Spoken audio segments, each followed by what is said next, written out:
Днеска ще си говорим за един документален филм, който снимам в момента. И всъщност аз имам огромната привилегия да снимам такива интересни неща. Става въпрос за един страхотен пич, Петър се казва, който гледа животни, едри животни, основно коне.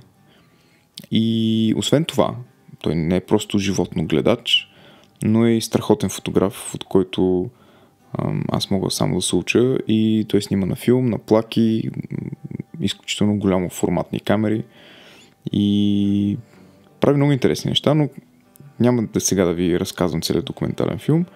Става въпрос за това, че ние вече няколко пъти се качваме при него, в града го снимаме, и сега ще ви покажа футич, който с моята екшен камера, с която си снимам сам behind the scenes, защото няма ора, и ще ви кажа с какво трябваше да се преборим, какви решения трябваше да вземем. Ще ви покажа как изглеждат някои от кадрите през камерата, не просто през екшен камерката.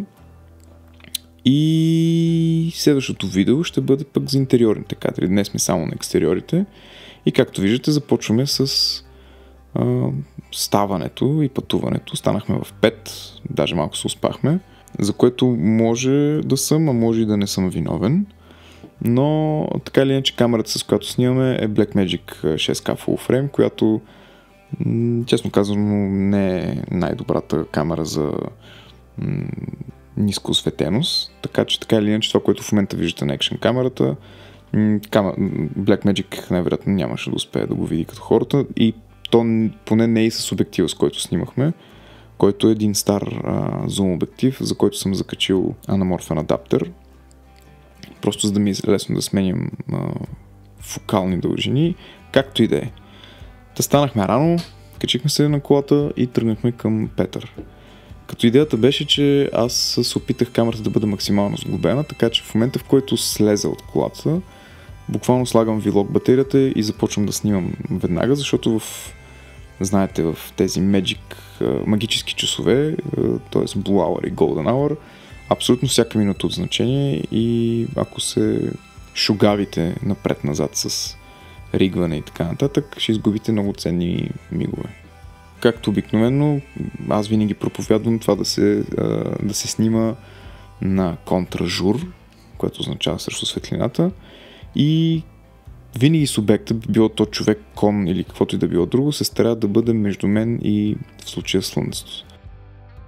Тази каравана много ми хареса, защото беше доста Breaking Bad атмосфера с нея, и всъщност помолих Петър да излезе от нея, тъй като трябваше да снимаме сцена, в която той излиза той живее в фургон, или всъщност контейнер, не знам кой е поправил, в контейнер живее.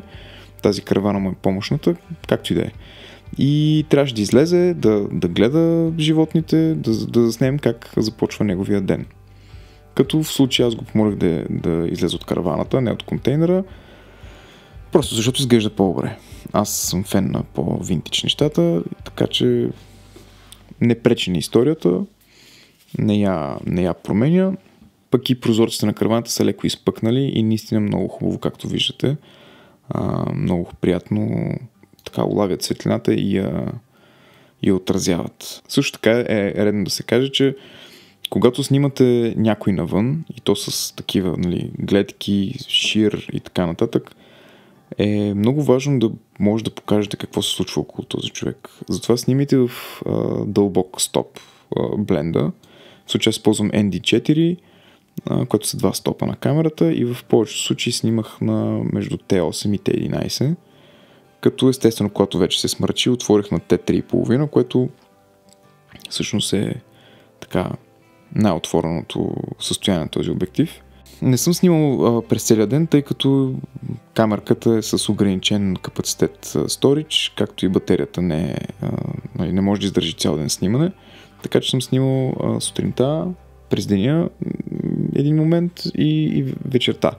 В края на видеото ще видите малко повече кадри, които така стилс отново през цялото всички снимки, но не за всеки имам behind the scenes footage. През деня беше доста ветровито и тук е редно да се отбележи, че аз по принцип не използвам толкова много slow motion И съм дори противник на slow motion, защото много хора се подпират на него като патерица, защото нали, той изглажда движението, всичко изглежда много драматично и хората погрешно го кръщават синематик и съответно YouTube е пълен с хора, които снимат всичко на slow motion или се правят някакви speed рампове, като на индийски филми. Аз изобщо не го харесвам това нещо и slow motion го използвам като съвсем отделен инструмент, който в случая, понеже беше много ветровито и гривите на тия коне и опашките им се размятаха напред-назад и наистина беше доста епично наживо да си там и си казах, че това е момента, в който трябва да използвам slow motion и наистина станаха много красиви кадри. Не мога да ви ги покажа като видео, но ще видите стилс. Както и да е.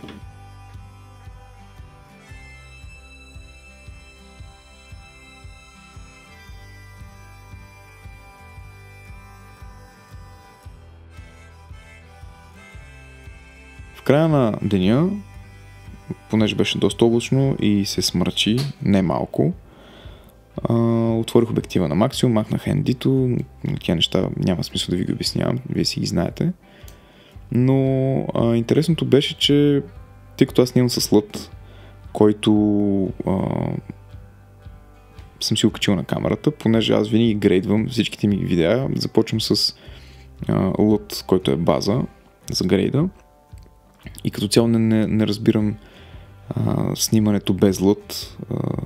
Дори някаква REC 709 пак е нещо. Защото когато снимаш без лът си полусляп. Но това е друга тема на разговор. В тези условия, когато беше силно дифузирана светлината заради тежката облачност и когато вече светлината е доста синкава, т.е. студена, заради времето от деня, може би това около 6 след обяд, нещо такова, бях изключително приятно изненадан колко добре изглеждат цветовете, които са репродуцирани от лъта, който ползвам. Както ще видите или предполагам виждате вече на Стилс. И да, беше много приятно. И това, което мога да ви кажа за този дневен шут, освен че имам Patreon, където може да отидете, всички тези видеа там се релизват с Early Access.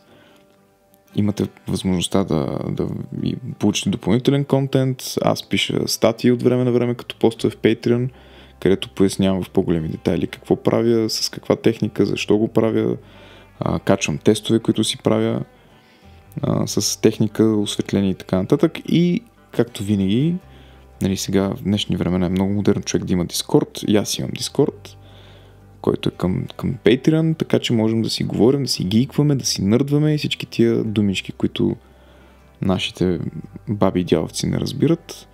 Така че сте добре дошли и до следващия път.